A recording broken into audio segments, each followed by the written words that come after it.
between the two wing beds, when you pull them out of the actual foam bed that they're cut in, there's this one slot that we're looking at right now, and it is the exact size that and width that the fins need to be.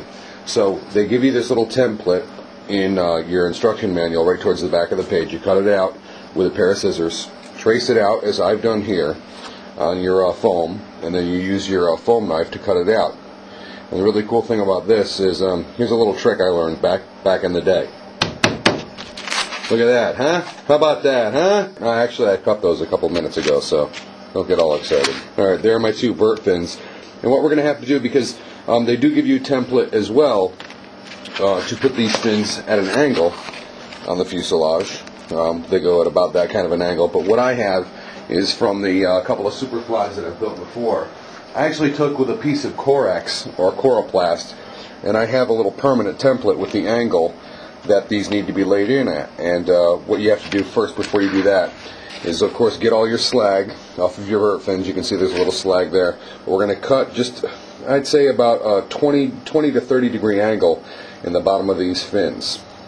Alright, now it's usually good practice to paint your fuselage at this time before you go installing your vert fins. Choose any color you want. Because this is ZPP foam, you can use pretty much any paint that there is on the planet. And on the fuselage, I'll be using some fast color, which is actually a Lexan paint made for cars, but it works well on my airbrush. And just to give it some highlight, I use colors that are usually pretty loud, and I only use them on the top because, let's face it, our biggest concern when we're flying things that spin around and can do pretty hardcore 3D aerobatics, or they get kind of fast on us, is which way is up. And an awesome thing about the SuperFly box, it also doubles as your paint box. So now the fuselage and wing, the entire thing is painted. And I used a neon yellow on the nose area, and the rest of it is actually just a gray kind of primer, which I like. Now what we have to do is the instructions call for the vertical fins to be installed at this time. So now when we install our vertical fins, the instructions call for them to be just 1 inch north of the elevon hinge line. So what you're going to do is you're going to install them like so with your hot glue just outside of your prop slot that you have there. And what also we're going to need to do is cut like a 20 to 30 degree angle in the bottom edge of this, so that when we do hold up the wing template, the stabilizer template, that it really contours the bottom of the stabilizer very, very nicely, and it butts up well. And here's what I do to get that like 20 to 30 degree angle. I do it the same way that I would trim an elevon for a 45, but just give it less of an angle on the cut. And then once you line it up, you move the top straight edge back about 1/8 of an inch further than the front edge of the bottom straight edge.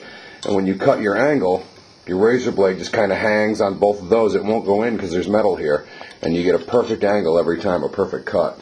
I have my vert fin just resting on the top of the wing, and you can see that angle that I cut in the bottom is working out quite nicely. There's my jig that they give you, and I just cut that out of a piece of Coroplast, as I said before.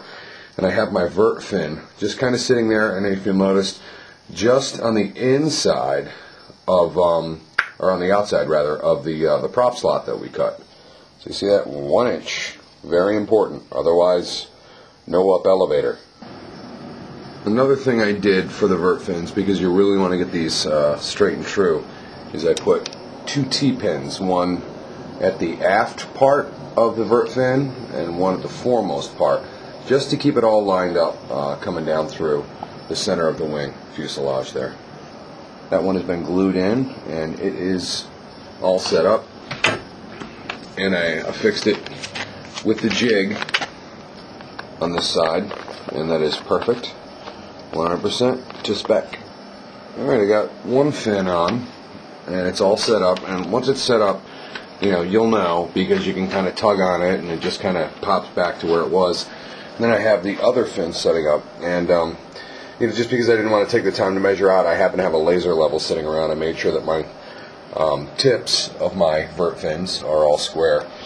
And once you do the first line of glue underneath, what I do is then I just run a little bead right along the innermost portion of the fin, run it straight on down, right on up. And then I'm going to do the same to the other side, just for a little added extra reinforcement.